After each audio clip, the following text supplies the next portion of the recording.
Hello, hello, and welcome to episode 49 of the Yay for Business podcast. Today is Secret to Freedom, part 2 of 4. We're going to be talking about prison versus machine. And no, this is not a Marvel movie, so stay tuned.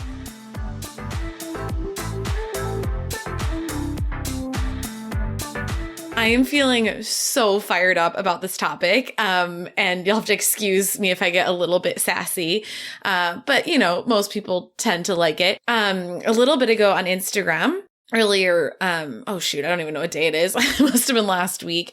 I shared about the fact that I'm going to be taking a 3-month maternity leave at the end of 2021. And I wanted to know what questions people had because I was so eager to share how we have spent this entire year preparing for me, the business owner, to be able to take 3 months off from the business. And I was like, people are going to crawl over themselves to get to this content, right? Like it's going to be so juicy for everyone because most people I know can't take that kind of time away from their business. And I'm really, really proud of the fact that I've created the space to do that. But I didn't really get any questions and I haven't gotten that many questions. And so I went on a little bit of a Courtney rant on Instagram sharing my surprise about that, and that like any entrepreneur, whether you want to work in your business for the rest of your life or not, or don't know, which is more likely the case, we all should, and I use the word should very rarely, but in this case, I really am going to implement it. We should be marching towards creating a business that can operate without us. If you don't want to sell your business and you don't want to remove yourself from your business 100%, that is totally fine. But if you're not at least playing with that idea and that concept, that is what this episode is all about. It's about having that thought experiment of what would need to be in place for me to be able to take 3 months off of my business. Now that might sound really far away from you. This might sound overwhelming. I urge you to stick with me because this is going to be one of those episodes. One of those episodes you do not want to miss. I am very fired up, and that is when my best content comes out. So, in my opinion, when I shared about my maternity leave, it should have sparked this thought. And again, this is totally me projecting onto other people, right?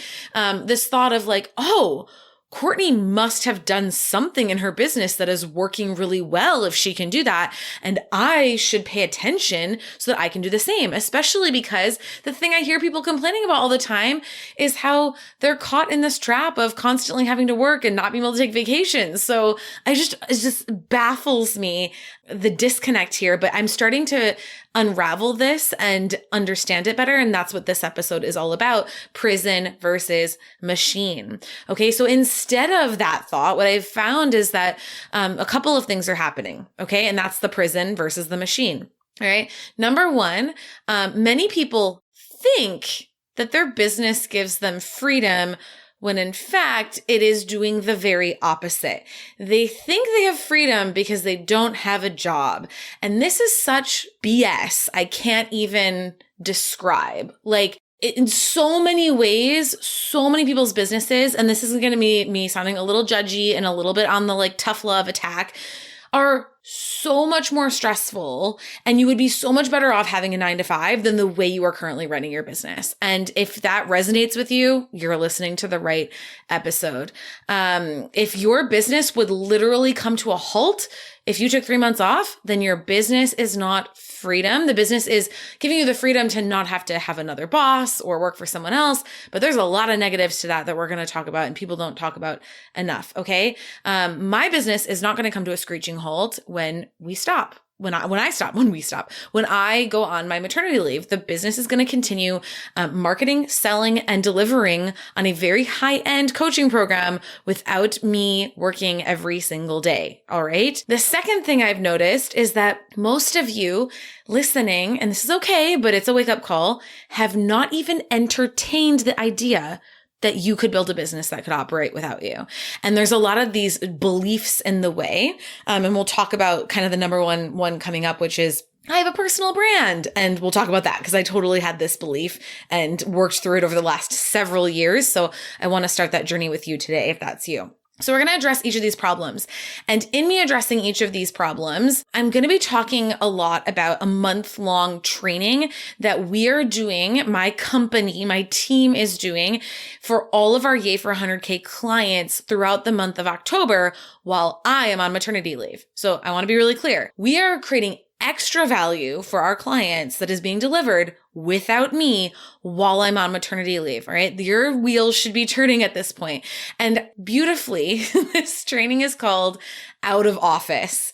And it's all about how you can build a business that runs without you so that, and very specifically, what we're going to prepare you for in this month of October is for you to take 2 weeks off over the holidays, not 2 weeks off because you're like, yeah, I'm taking 2 weeks off. And then you do, and then everything falls apart and you don't make money, to really prepare your business so that you can take those 2 weeks off and have a system for taking 2 weeks off from your business in the future. Like we did this past July, which was really amazing. Okay. So I'm going to be teasing that training a lot. And if you want to join us inside of EA for 100K before then, now's the time to apply and get started because that training is exclusive for our paying clients. Okay. Let's address the first problem. Most of us say we start our business for freedom, but we are doing the complete opposite. We've created the complete opposite and we don't even realize it. That's the kicker. We don't even realize that we don't have freedom. Oh my God. How many people sell the idea of freedom on their Instagram, but really in reality, if they got honest with themselves, they don't have that. And that's okay. I'm not calling them hypocrites and liars and con artists. No, not at all. What I'm saying is that there is a sort of a lie that we've all been sold that we have freedom when we really don't. And I want us to get honest about that now, because if we don't get honest about it now, then we can't do anything to change it. Now, freedom, what does that mean? Well, for most of us, it means we want to do what we want, how we want, when we want. And that then caused us to start businesses because we decided the best way to do what we want, when we want, how we want is to not work for quote unquote the man and instead work for ourselves. Right? I fall into this camp. Most of us do. And don't get me wrong, this does give us freedom in many ways. I would never deny that. It also creates a whole new level of financial stress, anxiety, mental health issues, etc. And we do not talk enough about the consequences, the downsides, and the negative parts of being an entrepreneur who everything is on your shoulders. I remember in 2000, it must have been 2014, after I launched my course, my first course for the second time, and I had a breakdown. I had a mental breakdown.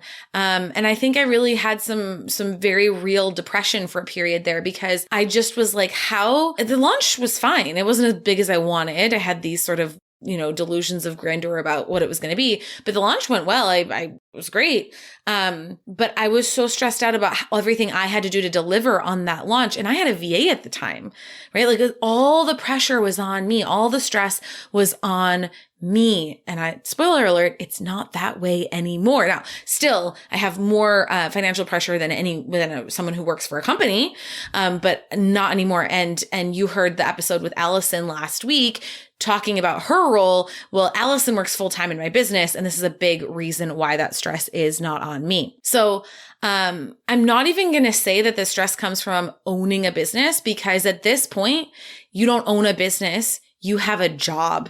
And that's when, if you stop working, the money stops. That's not a business. That's a job. That's freelancing. Okay. And that's okay. But we need to get honest about what that is. So does this sound familiar? You're stressed out about either A, booking clients and paying bills and getting those bookings coming in, or B, doing client work, overwhelmed with, oh my God, I got to do all this client work. I don't want to do it, all this. So you're just vacillating between, I need clients. Oh, now I got clients. Oh, now I got to do the work. It's like this never ending cycle. And I want to give voice to this because a lot of us are sitting at home going, is this what it is? This is that freedom, cool, sexy entrepreneurship thing that I was sold. And most of us go through that phase. And so if that's you, you're not alone. Either way, whether you need to book clients or you're overwhelmed by delivering to clients, it's all dependent on you. You're the bottleneck. You're the only one who can do anything. And that is incredibly stressful. It is not normal. It's not healthy. It's incredibly stressful. Now, technically, freedom can be whatever you want. Technically, you have the right to choose that you want the business to be 100% dependent on you, and that's the way you like it. Now, I had one person in a poll I did about this say that's what they wanted. So what I'm just going to say is if that's what you want, stop listening right now. I'm not the person for you. That is not what we're talking about. And if you've made it this far, I highly, highly, highly doubt that that is who you are. It doesn't mean you need to feel bad that you're not there yet. It just means that you have to acknowledge, oh, hey, that's the path I want to be marching towards. Not, oh my God, I have to take a vacation this year and which shouldn't be so stressful, but it is for entrepreneurs, or I have to build a business that can function without me in the next 60 days or else. It's like, no, this is going to take years to build. I've been in business for 10 years, and over the last 9 months, I've really gotten my business to this point. And I'm not 100% out of the business. I would say I'm about 75, 80% at this point. I digress. Technically, freedom is whatever you want. But many people, I have people commenting on my Instagram posts, in my DMs saying, yeah, I have freedom. Like I take time off all the time. Yeah. And is your business marketing, selling, and delivering for clients while you do that? Or does it come to a halt? That is the problem, is that people think they have freedom because they're choosing to take time off, which is great. I'm so glad you're prioritizing lifestyle. I'm very happy to hear that because a lot of people don't do that, right? But if when you take that time off, nothing happens, then it's not the kind of freedom that we want to create with a business. And that is the machine. Okay. So you're refusing to be in a prison, but you haven't quite built a machine, if that makes sense. So the prison is the business that can't function without you. You are tethered to it. It is tethered to you. You are the business. The business is you. We don't want that. We want to build a machine. The machine is it can run without you. It can be turned on and that machine can get fed. It can create the product. It can deliver the product without you being there to operate it. All right. Or you can operate it, but you can step away for a while and it can still function and can still do its job. All right. The second problem that comes up is that I don't think a lot of you have even considered or entertained the thought of building a business that could operate without you. And I want to encourage you to do this thought experiment. But when I say thought experiment, I'm trying to detach. It's not a goal. I mean, it is kind of a goal, but it's not a goal. It's a concept that we play with, that we ask ourselves, okay, if I had to do this, what would I do to make it happen? What might that look like? So we want to play with those ideas. I just don't think most entrepreneurs have even considered that you can, let alone should, build a business that can function without you. And this should be your ultimate goal, no matter, even that's not what your plan is. That's where we should be marching in that general direction at all times. When I pulled on Instagram, most people said that they didn't think that they could do this. They didn't think that they could build a business that functions without them, because they have a personal brand. So we have all been sold in this online entrepreneurship space, especially this like female entrepreneurship space. I say with like contempt on my face, that like, this is the dream. Like, I have Instagram and I'm a personal brand and like I have 10K followers and swipe up and everybody loves me. And sure, I could take a couple of weeks off and we just won't make money those couple of weeks and, you know, whatever. And there's this idea that we can find this perfect balance running a business by ourselves. I have a really good friend of mine a few years ago. She was doing services and she was working 100% for herself. And she's very organized, type A, has everything together, very different from me. I would not call myself any of those things. And I asked her, I said, what is sort of next for you in your business? And she said, I really want my business functioning like a machine. And I said, you can't do that by yourself. It's impossible. As long as you don't have anyone on your team, you cannot build a business that runs like a machine. It can't happen. So if you want to have that well-oiled machine, that business that is operating, that can live without you, and yes, you provide an awesome source of fuel to it, but it doesn't need that fuel to survive from you on a daily basis. I would really, really like you to consider that if that's not clear yet. If you have a personal brand, this is what people say. I can't do that. I can't remove myself from the business because it's a personal brand. So what we end up doing is we end up making this very black or white blanket assumption that because I'm the face of the brand, that thus means I have to do all this other work inside of the business, like 90% of the work. And that's very black or white thinking. It's not nuanced at all. It is not going to serve you. It's going to keep you stuck. So here's my thought experiment for you. And this is like the rest of the episode. We're going to get into some nitty gritty here. What if you removed yourself 10% from the business? And we'll talk about what does that mean? Remove myself from what? What does that actually look like? 25%, 50%, 75%. You don't have to sell your business and no longer be the brand anymore. That's so extreme. There's so many things that happen in a business other than like the photos are of you and you're on Instagram stories, right? There's so many other things that you can be removed from. And by the way, those things as well. And so I want you to consider the 3 core functions of any business. And we're going to talk about these 3 core functions of any business. And we're going to talk about some ideas of how you can remove yourself from these core functions, even if you have a personal brand. Okay. What are the 3 core functions? Marketing, sales, and delivery. All right. And this is in Yay for 100K. This is what we're all about, is streamlining, i.e. removing yourself from the process of marketing, sales, and delivery. All right. So making sure that you are building a machine, not a prison, in each of those areas. Marketing includes lead generation and lead nurturing. It's visibility. It's growing your audience, and it's building a relationship with those people who are not yet clients and customers of yours. This is all your social media stuff, your podcast episodes, Facebook ads, all these things that people do to be in front of an audience. That's marketing. The second core function being your sales. This is where you're actually booking clients, or the point of sale. Where is that money being exchanged, or you are talking to someone about your offer in a way that is leading to them, ideally, paying for your offering. Okay. And then delivery is the actual doing of the client work, taking of your clients, your actual coaching, creating your widget. That's not the type of businesses I work with, but, delivering your program, serving your clients and helping your clients get big results. So the question is, write this down. How could you remove yourself from activities in each of those core functions of your business? How could you remove yourself from marketing? How could you remove yourself from sales? How could you remove yourself from delivery? And pay extra attention to anywhere you're like, oh, I couldn't. That's where, for me, I'm going to tell you how I function. Okay. I realized about 6 months ago or so that the idea of removing myself from sales, I went, I can't, because I'm the face of the business and I do all the sales and people buy because of me. And so guess what? Because I saw that, I go, I got to issue myself a challenge to get out of sales now. So the second I tell myself I can't remove myself from a part of the business, it then becomes my challenge to figure out, how can I? I always turn that I can't into how can I? All right. And it's taken me many years to shift that thinking, but that's where we're at. So how could you potentially remove yourself from marketing, from sales, from delivery? Let's talk about marketing. We're going to go through each one. I'm going to give you some examples. Okay. Example in marketing. So the question you want to ask is, how do you market? Like, how do you grow your visibility of your business?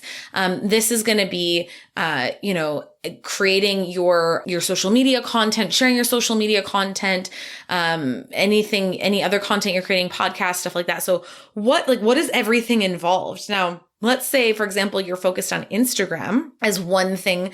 Okay, I love Instagram. This is where I'm focused on growing visibility. So what you want to do is write down everything you do for Instagram, or everything that needs to happen for Instagram to work in your business. All right. And for it to grow. And then look at that list and say, okay, of these things, what is like a lever I could pull that is the most effective?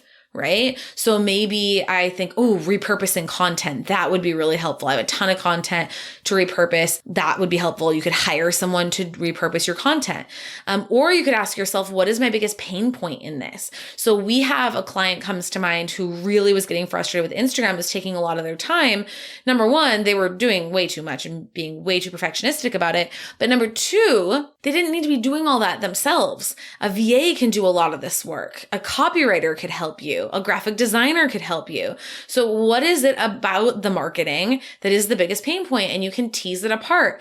There's a long time where we've had, content writer helping us with content. There's a lot of posts on my Instagram page I did not write, and a lot of them I didn't even see before they got posted. But because we onboarded someone, taught them the voice of the brand, I worked with them over time to make sure that it was on point. I can trust this person to create content for the brand, and I don't even have to review it. But that took time, that took several months.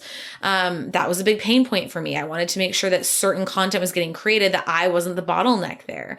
And you start small. I didn't start by saying, okay, write content and go post it, and I don't want to look at it. It starts with, okay, try taking this podcast episode and writing the email newsletter for it using this guide that I created for email newsletters. Awesome. Do a few of those. Now you're getting the voice of the brand. Now turn that into an Instagram post, right? And so you build from there. You can get really creative here too. I don't want you to think that there's certain roles that people do and you have to do what other people's services provide. You get to decide what it is that you would love. Maybe you would love to hire someone for a 1-day sprint, like a content writer, and say, hey, I want to meet up on Zoom or in person for a day, and I want us to hash out a bunch of content together. And this is something that would work really well for me because I'm a verbal processor. So if I can talk something through with someone, then it helps me to be more productive. All right. So that's some examples for marketing. Let's talk about sales. So the question you want to ask yourself here is, how do sales happen in my business? Now, for me, in my case, for our business, I was 100% the salesperson. And I realized at a certain point, like I said, 6 months ago or so, that this was really stressing me out because I wasn't doing that good of a job. Like I was not that on top of it, and it was really affecting the business. And so while I knew I couldn't remove myself 100%, or I guess I shouldn't say that, I still have a belief that I can't remove myself 100%, though I would like to continue challenging that belief. It doesn't mean that I have to do it. It's just, I want to play with the idea. It's playful. This isn't supposed to be harsh and oppressive. It's supposed to be a game, right? But I thought, what if I was able to remove myself from 50 to 75%? What if I was able to still do a lot of DM stuff, but someone else could be in charge of really being at the point of sale? Okay. And obviously this needs to happen for me to take 3 months off. And that's a great question to ask yourself. What are the things in the business that would really fall apart if I took 3 months off? Now, for a lot of you listening, it's everything. Most people, it's everything. If you haven't been marching towards this goal for a while, like I have, but you might also be at a point where, okay, I've outsourced some delivery, I have coaches or, whatever it is. I have people helping me implement my service, but there's other things that would fall apart, like sales calls or things like that. So that's where we want to get the support, and it's all possible. And anytime you hear your brain going, oh, well, I couldn't hire someone to do that because that would just be too hard. Ding, ding, ding. That is what I want you to play with more with a thought experiment. All right. So like I said, I didn't need to remove myself 100%, but I did need to remove myself at least 50 to 75%. And that's what I've been doing this summer in preparation for my maternity leave. One thing that's also helped us is automations in sales. So I've already, and I should say automations and delegating. I am not the person who personally reviews all of your applications. Now, I do see all the applications and I will often chat with my team about the applications, but there's a huge difference in me being able to do that because I want to and I enjoy it, and it being my job to go through applications. Does this make sense? So we have 2 people on our team who are very, very highly trained to review applications, and they often will discuss it with me. Like, I was looking at this application, what do you think, etc. Just today we talked about an application. So I can be involved in that process, but at the end of the day, that task is not on my plate. It's on someone else's plate. Then in the automation department, we have a private training that we send all of our applicants to. So when you apply for Yay for 100K, which you're obviously going to do right now because you want to get in on that out of office training in October, and, book out your services and do all the things we're talking about today, is that we have a private training on how to add 100K to your business over the next 12 months that teaches you our entire process, gives you all the details of the program, everything your heart could desire. And we have our applicants watch that training, and then we follow up with DMs and have one-on-one conversations and all of that. We don't host sales calls. And this has allowed me to remove myself from a lot of that process, right? It's streamlining the process. So again, just more ideas, food for thought on the sales process. Delivery.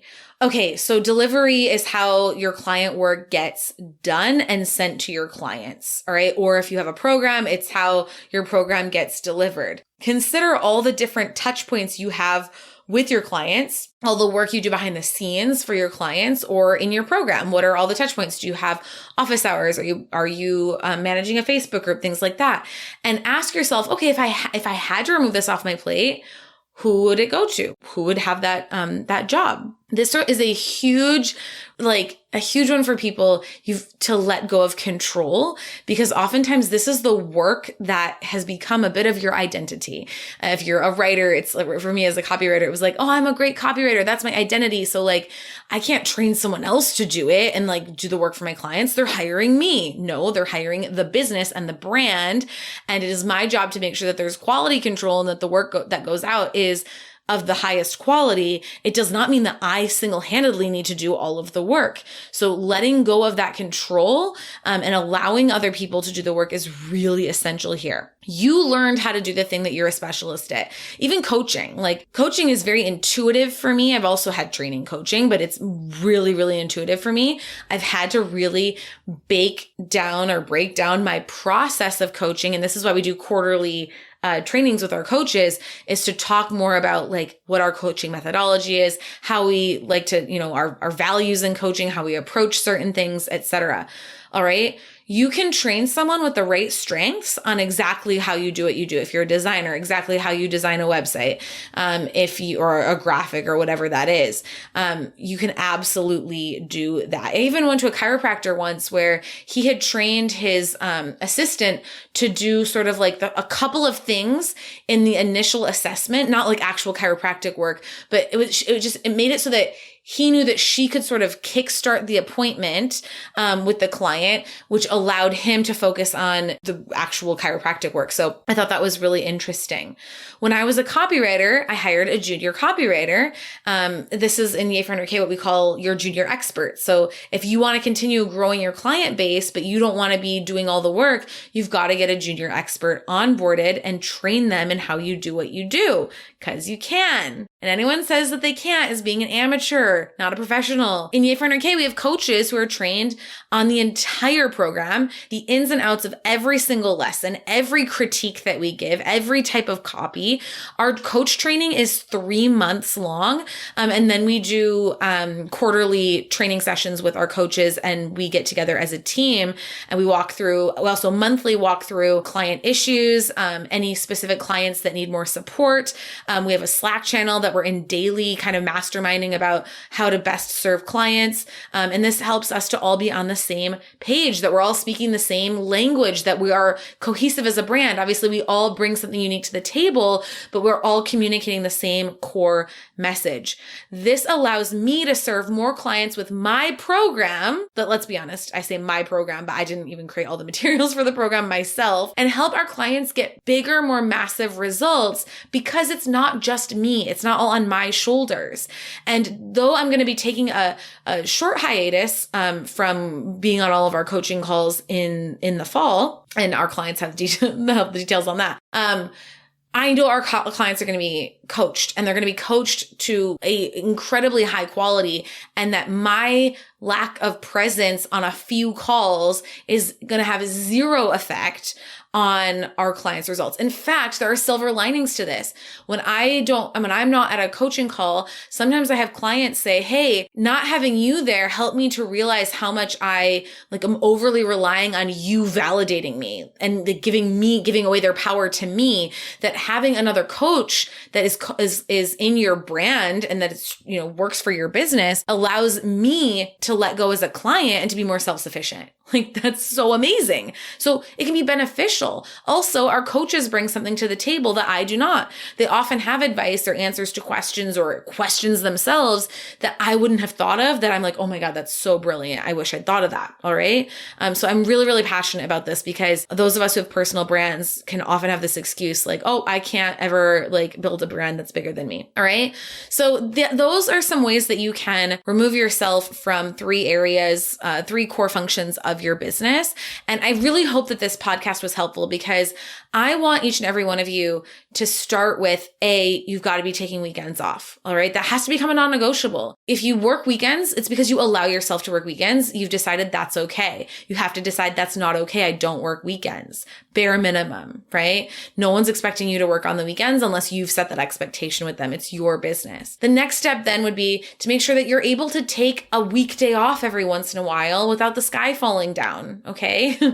And then next, we want to see you taking regular breaks, taking a week-long, 2-week-long vacations, and specifically our out of office training is going to get you prepared to take 2 full weeks off over the holidays. This is going to streamline your business. It's not just about preparing a trip or a vacation or whatever. It's about getting your business to a place that you can say, hey, you know what? I need a 2-week vacation, and you can get it on the books, get it together, take that time off, and not worry that your business is going to implode. Once you've taken that 2 weeks off, now you're well on your way to be able to take more time, right? To be able to take a month, 2 months, 3 months. And that is where I want you to be marching towards. I want you to be marching towards not even a business that can take 3 months off, but what about a business that you literally don't work in on a daily basis? What would that look like? Right? So play with whatever that next level is. That 2-week vacation is really what we're going to talk about in October during that training. Go over to CourtneyShaw.com/apply. Get your application in for Yay for 100K so that we can get you access to that private training. There's no pressure, no like consequences. You're not required to enroll or anything like that. But if you love everything I've been saying today, if you are still listening at this moment, then this is everything that we want our clients to have, which is why we teach them to streamline their services and then eventually turn them into a signature program so that you can start to create more of that freedom in your business. So your business is a machine and not a prison. Thank you so much for listening to this week's episode, and we will chat next week. Next week, we're going to be talking about energy management. Ooh, I'm going to nerd out on this. So I'm really excited. I will chat with you then. Yay! Thank you so much for listening to today's episode. If you love today's content and are ready to finally start making a full-time income from your business this year, make sure to get on the wait list for my program, Yay for Clients, over at yayforclients.com, and you'll be notified the next time enrollment is open. Or if you're already booked with clients and you want to learn how you can turn your signature service into a signature program and add 100K of revenue to your bottom line, come apply to my group coaching program, Yay for 100K, over at CourtneyShaw.com/apply. Thanks again, and have an awesome day.